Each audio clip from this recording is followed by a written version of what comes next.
Hello everyone, greetings and salutations, and welcome to the final regular season installment of the Commissioner's Corner. No, you're not mistaken, this is not an ISIS video. I am just freezing. It's about 10 degrees up here in the attic, where we still do not have heat run up here yet, which is why you can see ice chunks on the window behind us. But anyway, this is where we're set up, okay? Final week, no divisions are finalized yet. I'm going to go over all the scenarios. There are some divisions that are up to 5 teams can still win it. Some of them, 1 game decides everything. This is going to go down in history as the biggest week in MUSL. So, let's get it going. Some legends are told, some turn to dust or to gold, but you will remember me for centuries. Just one mistake is all it will take. We'll go down in history. Remember me for centuries. Yes, indeed, it will go down in history as the biggest week in MUSL history. So many games, so many scenarios. We're going to cut right to it. Top 20 doesn't mean anything anymore, okay? It just matters who wins a division, and those teams that win divisions will get automatic playoff berths. There are so many scenarios in terms of who will make the playoffs based on record that we're not even going to go over them. So, we're going to go division by division, just like we did last week. But this time, we actually have pretty much all the scenarios pointed out, okay? First of all, we're going to start at the top, Han Solo division. Leading that division right now is the Wyans. They are 8-3 with a 5-3 division record. Very simple. If the Wyans can beat the Eager Beavers today, or this week I should say, they win the division because nobody else is going to have a 9-3 record. Okay. Now, Unleash the Kraggles owner William Wayne. Just got done watching Gotham. I'm in Bruce Wayne mentality. Wayne Williams has put out a public message, much like, the Apache Chiefs opponents did, saying, yo, Eager Beavers, do everything you can to beat the Wyans to open up the possibilities for the rest of us. Because the bottom line is, if the Wyans do not lose, then it's over. They win that division. Okay. Now, should the Wyans lose, who is next in order to win that division? Well, that would be, in fact, Unleash the Kraggle. If they can beat the Bone Collector this week, they would be 8-4 with a 6-3 record. That would put them in the best position because even if Providence wins, they have the tiebreaker on Providence. So for Unleash the Kraggle to win the division, it only takes 2 things. Unleash the Kraggle needs to beat Bone Collector, and the Wyans need to lose to Eager Beavers, okay? Outside of that, if Unleash the Kraggle loses, okay, then opens the door for a couple more things, okay? Next in the pecking order would be Providence Power, my team. If I can beat Brandon Roy's knees this week, and the Wyans and Unleash the Kraggle loses, then I would win the division because I would be 8-4 with a 6-3 record. The Wyans would be 8-4 with a 5-4 division record, and Unleash the Kraggle would be 7-5 with a 5-4 division record. So there's that. And then that's not even all the possibilities. There's still one more possibility, as outlandish as it may be. Technically speaking, Brady Yo Bush, if they win, they are playing, I don't know who they're playing this week. I didn't write it down. But if Brady Yo Bush wins, and the Wyans loses, Unleash the Kraggle loses, and Providence Power loses, then they can still, in fact, win this division. So, 4 teams going up for this division, all going on to 1 week. So, as you can see, this sets the pace for a lot of things. Next division is the Batman division. Right now, Getting Schneidered has that same advantage where if they win the division, end of story. Well, first of all, let's take it back a step here, too. The Wyans can still win even if they lose the division. If they lose and everybody else loses, basically, they would still win the division by default, okay? But that's very unlikely to happen, honestly, but it still could happen. Similar scenario here. Getting Schneidered, they're winning the Batman division right now. They're 8-3 with a 6-2 divisional record. If they win the division, period, okay? Next up in line would be Killer Miller. If Killer Miller can beat High Steppers this week, they would be 8-4 with a 7-2 division record. So if they win and Getting Schneidered loses, they would automatically win that division. So there's 2 things that need to happen. Outside of that, 52 Shades of Clay, who probably has the best chance at winning this week because they're playing the Moose Knuckles, who've been randomized like 9 times this week, or this month, or this year. Jesus, sorry. 52 Shades of Clay wins. And Killer Miller and Getting Schneidered both lose. That would put 52 Shades of Clay at 8-4. with a 6-3 division record, and the other two, well, getting Schneider to be 8-4 with a 6-3 division record as well. Killer Miller would be 7-5, so they'd be out of it. But 52 Shades of Clay does have the tiebreaker over getting Schneider, I believe. So yes, they still can win that particular division with wins and losses by Killer Miller and getting Schneider. Other than that, all the other teams in that division cannot win it. So we go down to the John McClain division. Ray Rice, Tolder twice. There are only two teams that can win this division right now. Ray Rice, Tolder twice, first and foremost. If he wins, he's in. If he loses, Manziel's Visors can win it because he'd have to, if he wins and Ray Rice, Tolder twice loses, they'd have the same division record. They'd have the same record, but Manziel's Visors beat him 82-38 back in week 7. So Manziel's Visors with a win, and Ray Rice, Tolder twice loss would win that division. Finally, finally for the Heroes Conference anyway, we get down to Indiana Jones division. Indiana Jones division at first glance is like, well, heck, there's a team that's 8-3, and there are 3 teams that are 7-4, so this could be one of 4 people's divisions. Well, that's actually not the case, believe it or not. Because for the second straight year, Eric Perez goes into the final week with everything on the line. Symphony of Destruction currently is leading this division. They're 8-3 with a 6-2 divisional record. Right below them is the Asparagus King, 7-4 with a 6-2 division record. These two play each other this week. So this game, Symphony of Destruction, Asparagus King, Week 12, everything on the line. Winner of this game wins the division. That simple. Because Asparagus King will be 8-4 with a 7-2 division record. Symphony of Destruction will be 8-4 with a 6-3 division record. So it's very easy. Asparagus King wins, he wins the division. Symphony of Destruction wins that game, they win the division. So everything on the line in that one particular game. Moving down, now to the Villains Conference. Things get a little bit crazier down here, okay?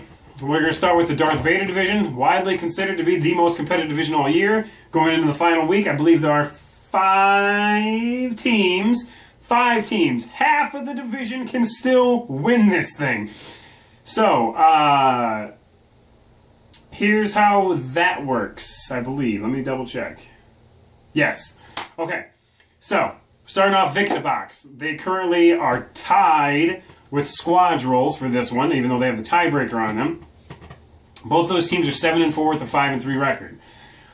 Vic in the Box plays Dardar's Dandies this week, who've kind of fallen off the face of the earth. Dardar, if you have any integrity whatsoever, you want to start a good lineup because you can still play spoiler to Vic in the Box, okay? Vic in the Box wins. No matter what else happens, they win the division, period. Next up in line would be Squadrons. Squadrons would have to beat, looks like California Coyotes, and you'd have to have Vic in the Box lose to Dardar's Dandies in order for you to win the division, but that could still happen. Next up in the order would be Now You See Me, Now You Don't. If they can beat Troy pulling out on you, let me double check something. Yeah, basically, the long story short, I'm just going to cut to the chase.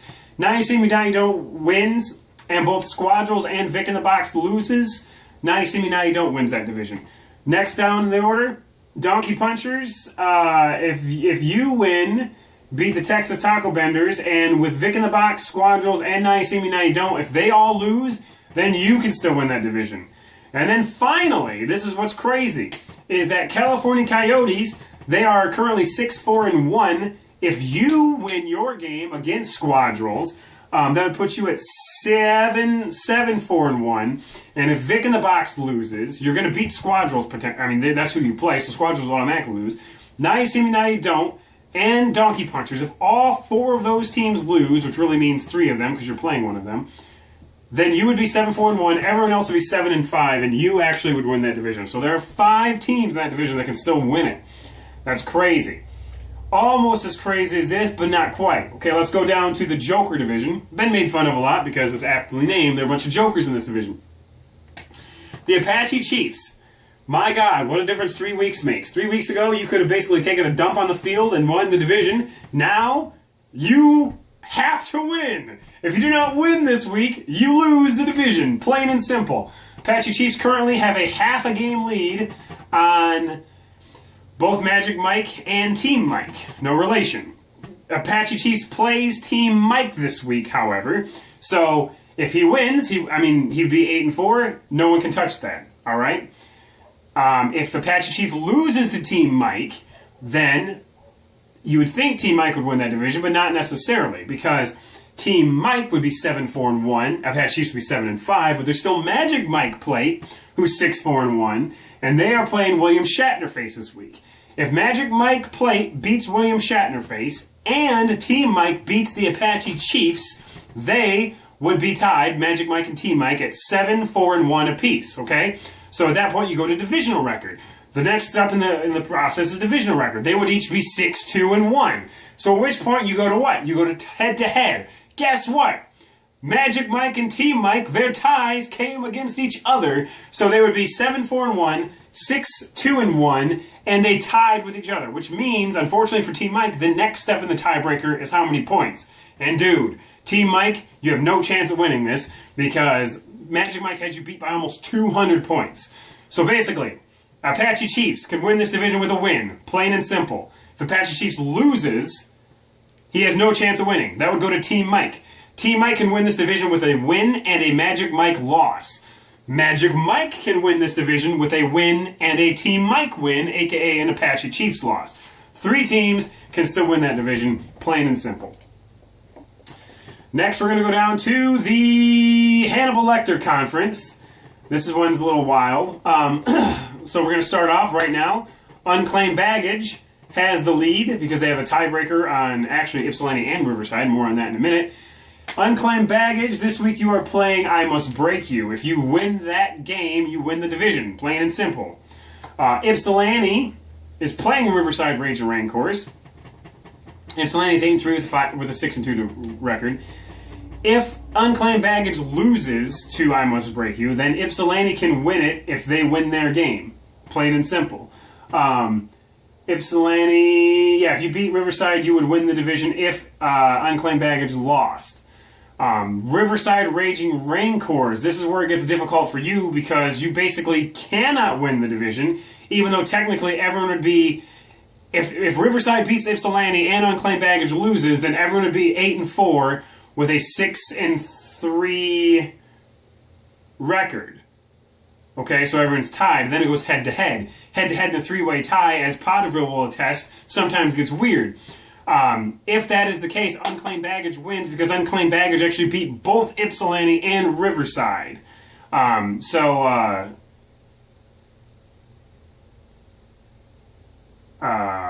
the heck are you playing? Yeah, that's it. So even if Riverside beats Ypsilanti, because they lost Unclaimed Baggage, they would not have a chance at winning.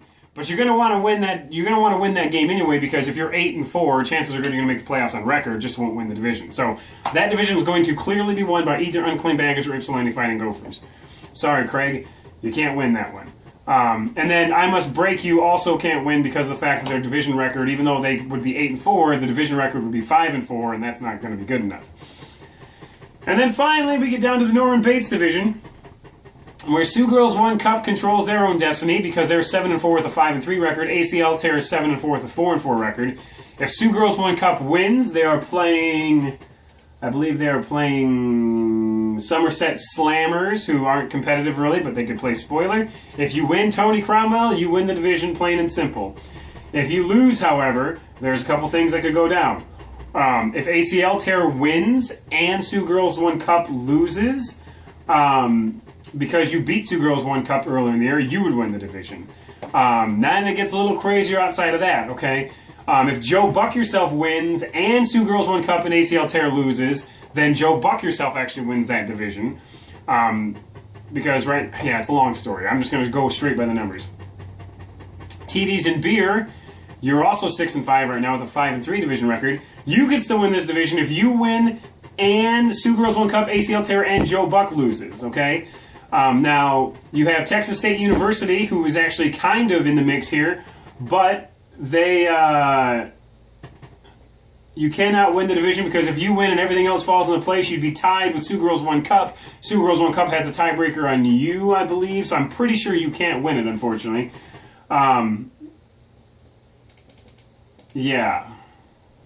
Yeah, and also Ypsilanti Pipsqueak's kind of the same situation there. They can, I mean, still try to win because you can get in based on record, but I believe the tiebreakers make it to where you can't win, period, unfortunately.